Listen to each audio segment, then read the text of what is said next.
What's up, y'all? I'm back, better than ever.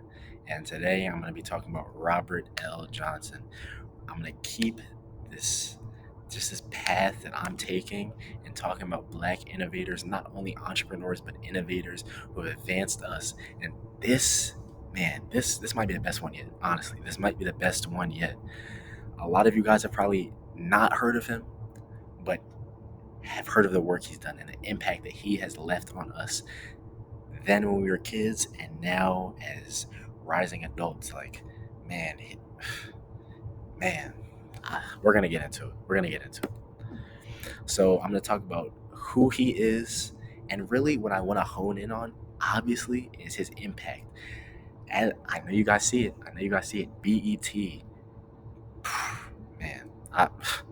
Then sports ownership in Charlotte. Man, he's very big for that area. Very, very big for that area. I'll say that.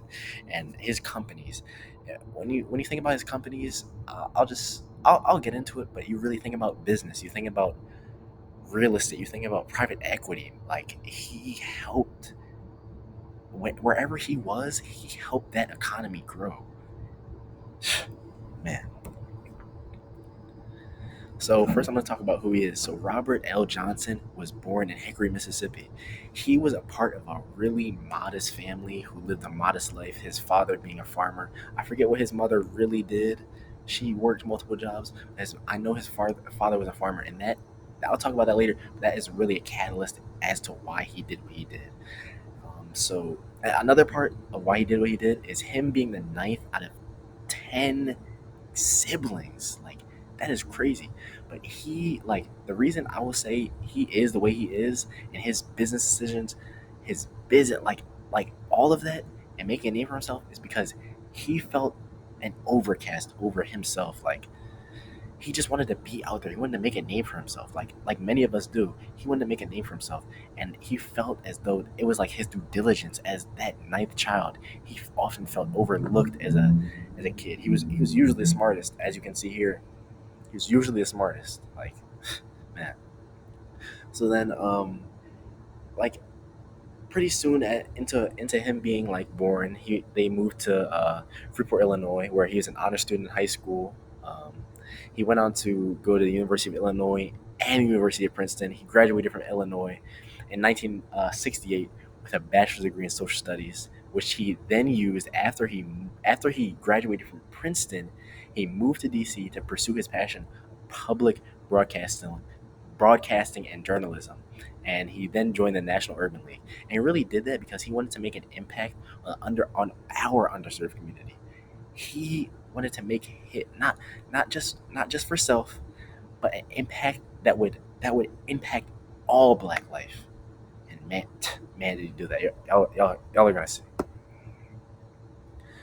So this is just like kind of an overview of the impact that he really has made. Like, not only has he made an impact in our Black community, but communities like just cities and businesses. Like, he's booming, man. Like, that's all I can say about it.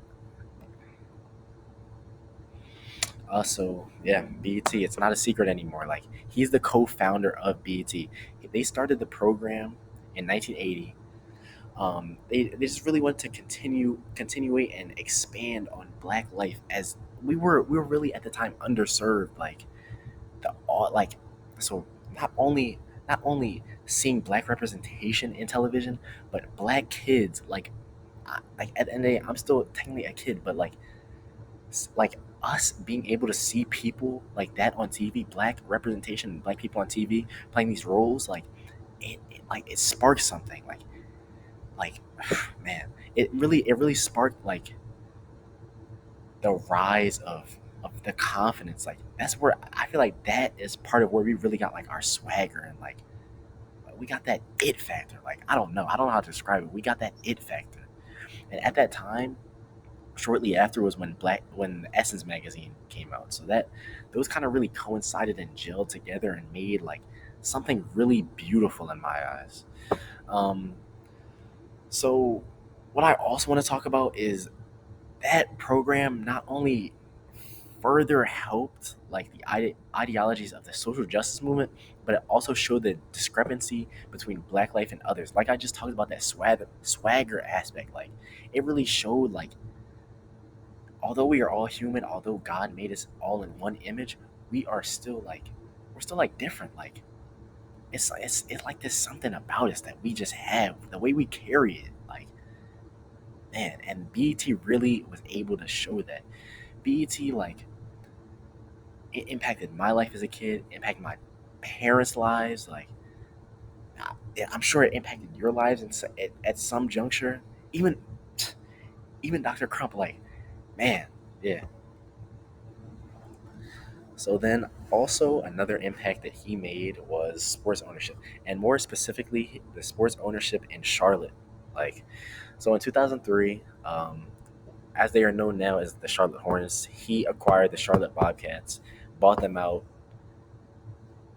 They were a struggling expansion team that just needed new ownership. Like they acquired names like Gerald Wall, like I'm some people may know Gerald Wallace, all these people who really tried to turn like the culture like of this sports team around. He also acquired the at the time the WNBA Charlotte Sting, and they just another expansion team that he tried to buy out and give a better culture, a better feeling around the organization. As Charlotte, like I know it's not the greatest in professional sports, but it sports has always been a gateway for like not only North Carolina, Charlotte, but the South. Like he really wanted to bring that culture, that swagger that he brought to BET and all these companies that he subscribes himself to and creates and whatever. Like he really wanted to give Charlotte that it. Like yeah. Then CSET. So CSET, as he used his, as I talked about before, when he after he moved to DC, his broadcasting, that knowledge, like things like that, it carried with us and it creates so many opportunities for us.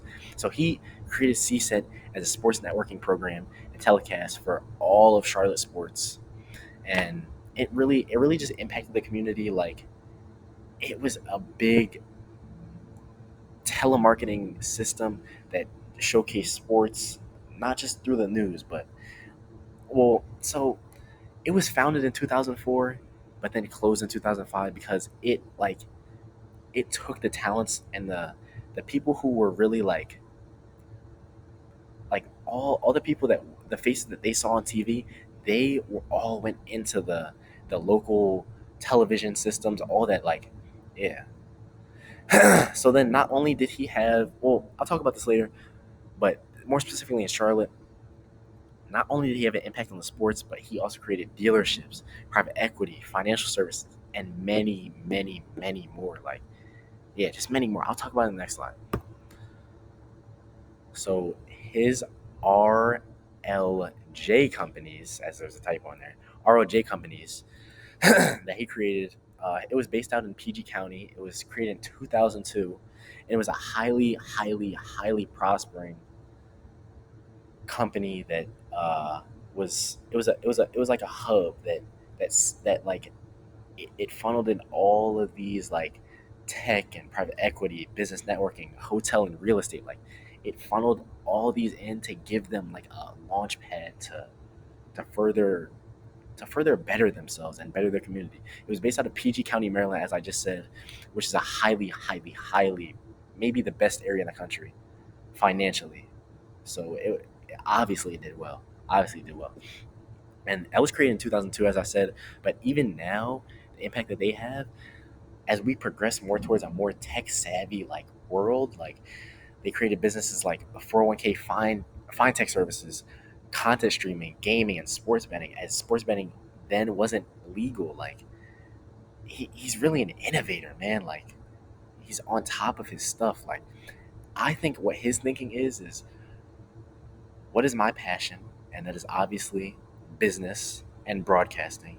And what do people need? How am I going to fill their needs with my passion? And he did that with RLJ companies, BET, like, here, I'll go to the next slide. BET, RLJ companies, like the sports ownership, like he funneled his passions with other people's needs and wants. And that is honestly just like it's genius and it's perfect. Like that is how you that is how you do it. So his impact on the community, not only did he funnel his passions with what people want, but his impacts in communities have deep, deep roots in Charlotte, Maryland, the black community, America. Like he is just great. So that is the end of what I want to talk about with Robert L. Johnson. But man, just he's a pillar. He's a trailblazer. He's whatever good words you could think about him. He is that. He is great. So thank you guys.